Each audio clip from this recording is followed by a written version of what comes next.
காட்டுவாசியில் பிறக்கலாம், பக்தியே இல்லாத குடும்பத்தில் பிறக்கலாம், எத்தனையோ விதமான அதுலேயும் மிஸ் ஆகிடும்.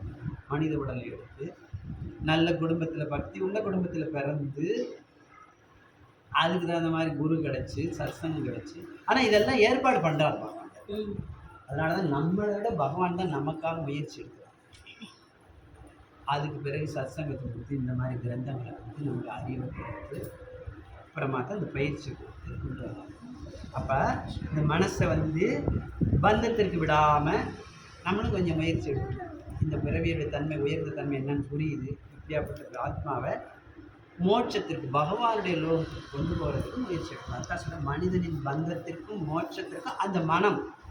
ஏன்னா மனம் புலனின்ப பொருள்களை ஆழ்ந்துருச்சுன்னு சொன்னால், இந்த உலக விஷயங்களையே மூழ்கி கிடந்துன்னு சொன்னால் மோட்சத்திற்கு போக முடியாது. இந்த உலக விஷயங்களை நம்ம பயன்படுத்திக்கிட்டு அதிலிருந்து பிரிந்து வரவும் கற்றுக்கணும். நம்ம இயங்கணும், நம்ம வேலை செய்யணும், அதான் சொல்லலாம். ஆனால் பற்றுதல் இல்லாமல் செய்ய கற்றுக்கணும். அன்றைக்கே சொன்னோம் இல்லையா, நம்ம கடமையில செய்யணும், பற்றுதல் இல்லாமல் பகவான் மேலே பற்றுதல் வச்சுக்கிட்டு செய்யணும். இப்போ நீங்கள் இருக்கீங்க, குடும்பத்தில் உள்ள கடமையில செஞ்சுட்டு தான் வரீங்க.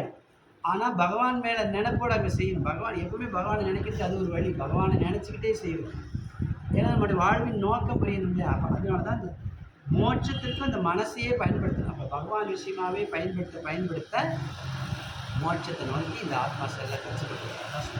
புலனின்ப பொருள்களில் ஆழ்ந்துள்ள மனம் பந்தத்திற்கும் அவற்றிலிருந்து விலக்கப்பட்ட மனம் மோட்சத்திற்கும் காரணமாகின்றன. எனவே கிருஷ்ண உணர்வில் எப்போதும் ஈடுபடுத்தப்பட்டுள்ள மனம் உன்னத மோட்சத்திற்கு காரணமாகும். அப்போ நம்ம எல்லா வேலைகளையும் செய்யலாம், மனசை பகவான்கிட்ட கொடுக்கணும்.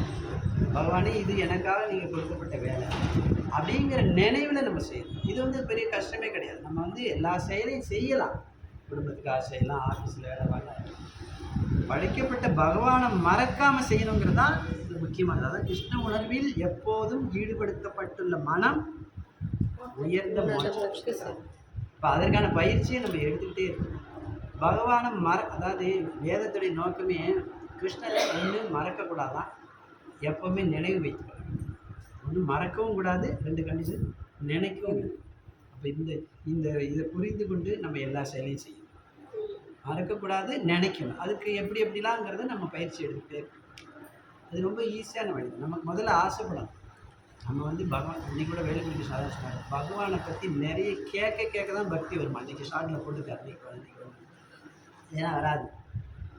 நிறைய விஷயங்கள் இருக்குது. பகவானுடைய பெருமை என்ன, அவருக்கு நமக்கு என்ன தொடர்பு, ஏன் பகவானை பற்றி நம்ம பேசுகிறோம், அவருக்கு நமக்கு தொடர்பு இருக்கே. ஆத்மாவே அவருடைய பிரிந்த அம்சமாக இருக்குது. படைக்கப்பட்ட உலகம் அவர் தான் இருக்குது. இங்கே எதுவுமே எல்லாமே அவரோட தொடர்பில் இருக்கும்போது நம்ம எப்படி தனித்து போக முடியாது. அப்போ அந்த மனசை எப்போ அதான் கிருஷ்ணர் எப்போவுமே மறக்கக்கூடாது, எப்போவுமே நினைவில் வச்சுக்கணும். 2 ஒன்று போல தெரியும், ஆனால் அது வித்தியாசம் இருக்காது.